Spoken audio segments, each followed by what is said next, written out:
la playa desierta del venir, un viajero de pálida faz, al mecerse en su hamaca pensaba en su amor y su tierra natal, y mirando las ondas del río donde duerme el temible caimán, y espumosas se ven las cachuelas con sus tumbos sepulcros cavar.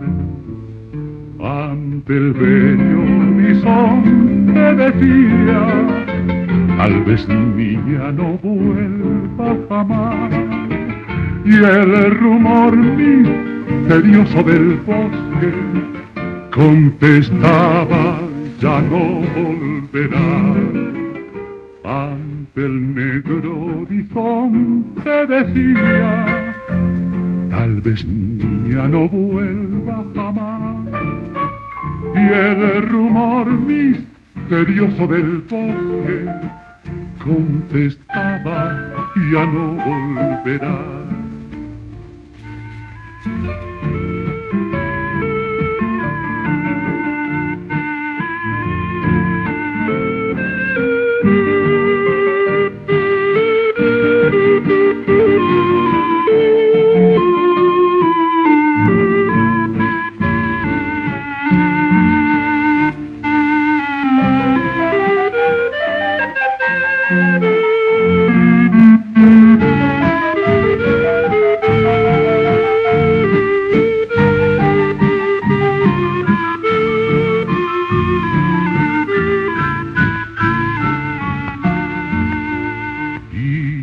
Mirando las ondas del río donde duerme el temible caimán, y espumosas se ven las cachuelas con sus tumbos sepulcros cavar.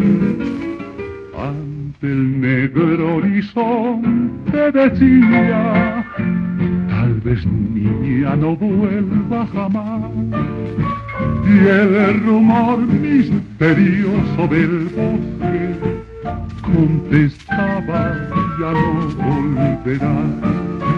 Y el rumor misterioso del bosque contestaba, ya no volverá.